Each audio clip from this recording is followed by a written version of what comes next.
So I now know quite a bit more than when we started, definitely more than when I started the project, but curiosity is difficult thirst to quench. So we have to look at how an established writer now looks at hope.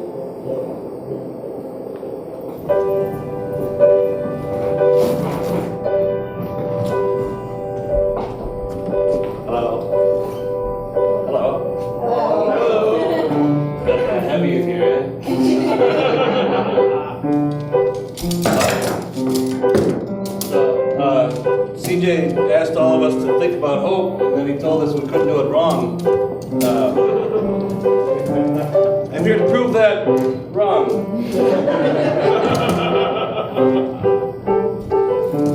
So, when I think of hope, I usually compare it with prayer. People will say like, my thoughts and prayers are for you, my hopes and wishes are for you. All that is just placebo effect. It doesn't really do anything for anyone. I mean, it does. That's what placebo means. But I mean, it doesn't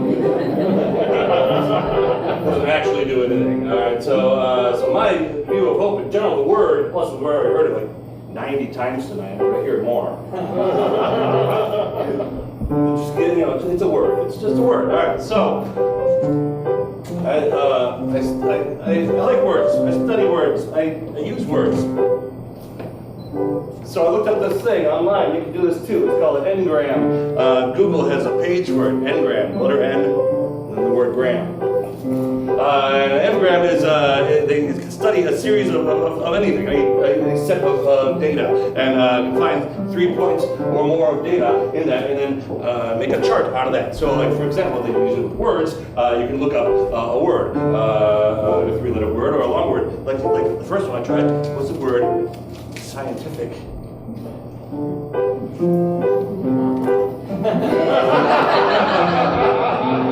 Because this is scientific. And the thing that they scanned books, all the books from 1500 up to 2008, and they stopped scanning. I don't know, they just couldn't keep up.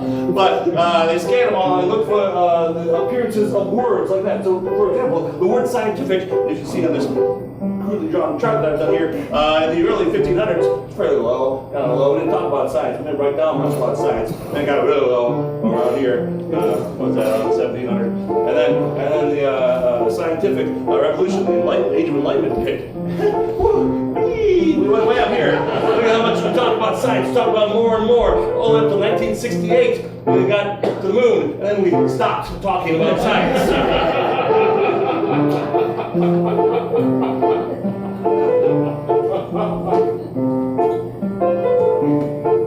So,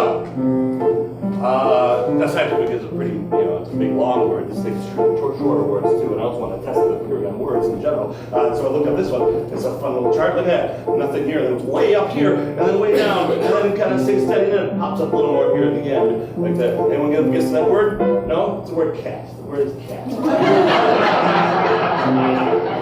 I didn't notice this earlier until today. I was drawing the chart. It kind of got a little tall cat here.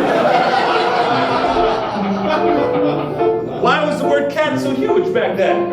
What happened? I don't know. I wasn't there. I don't know.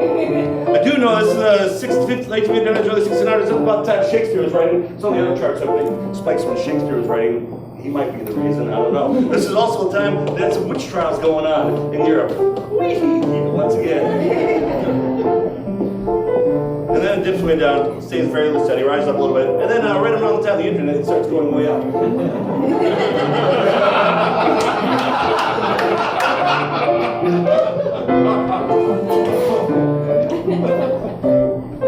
Oops, look at the wrong chart, hold on.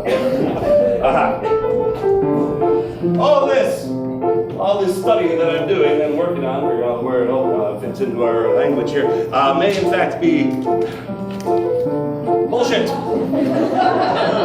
Which you'll see, strangely, I was amazed by this. Bullshit does not appear at all, until around 1934. There's a slow rise all the way up through, pretty much through the rise of Hitler in World War II. Bullshit's kind of going up. And then after World War II, it fucking skyrockets. Bullshit number one with a bullet, more and more, the chart doesn't end, I just ran out of paper.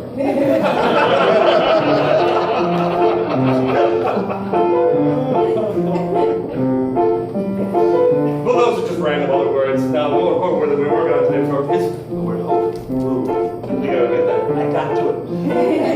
We've got an intensive study because hope does a bunch of crazy things. Those other ones like spike up, stuff like you guys can't see it, so you're not enjoying this part at all. You couldn't just trust me.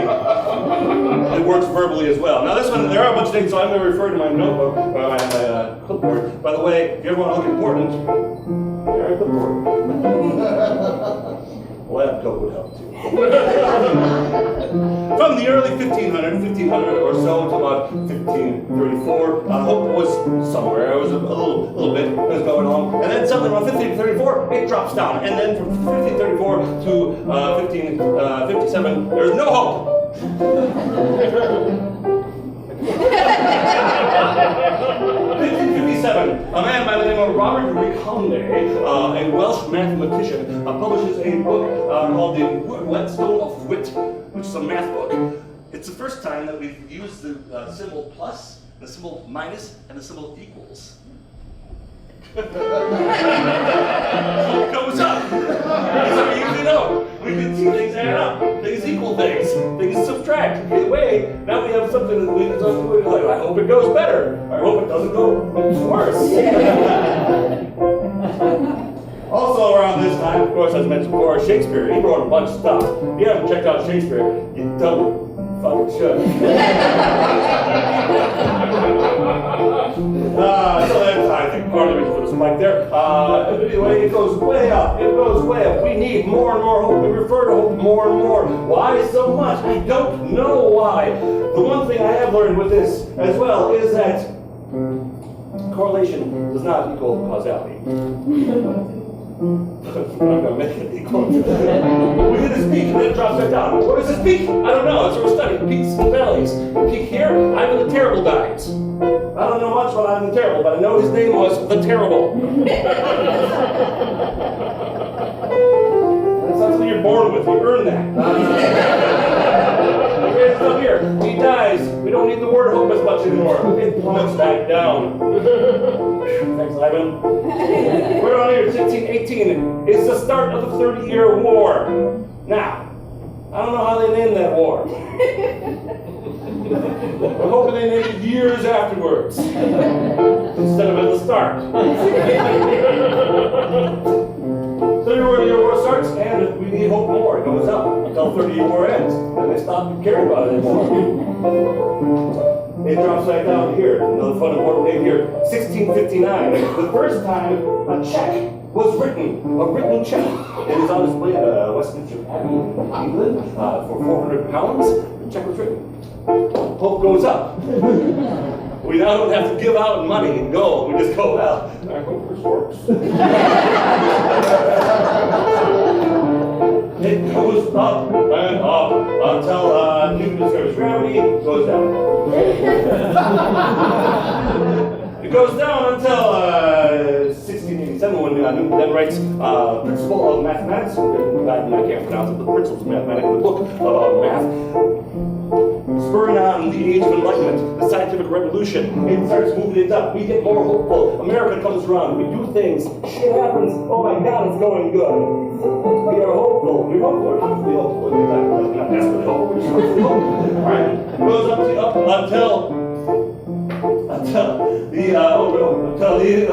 the date? 1826. 1826, the 50th anniversary of the Declaration of Independence. 50 years, America's been going, yay! On the 4th of July, John Adams and Thomas Jefferson both died, same day, 4th of July.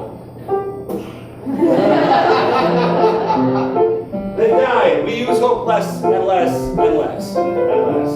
All the way down. It goes down further than ever before, way down. All the way down to 1989, which is right around the year that the Soviet Union fell. And we started rebuilding hope from that. It's also the year that I graduated high school. Causation and correlation are not necessary, but in my viewpoint, that's why hope started going back up. Because when I graduated high school, I use the word hope all the time. it plateaus there in 1999 and moves right along until about 2001. And it starts going back up. A lot of shit went down in 2001. A lot of people were being more hopeful. And then around 2004, 6, 7, somewhere there, we started using the phrase hope and change, and then I imagine this chart just keeps going way up, I don't know. So we use hope a lot more now than we did in the 1500s. And this may be relevant. This may be important. This may have some greater meaning to all of you. This may be bullshit.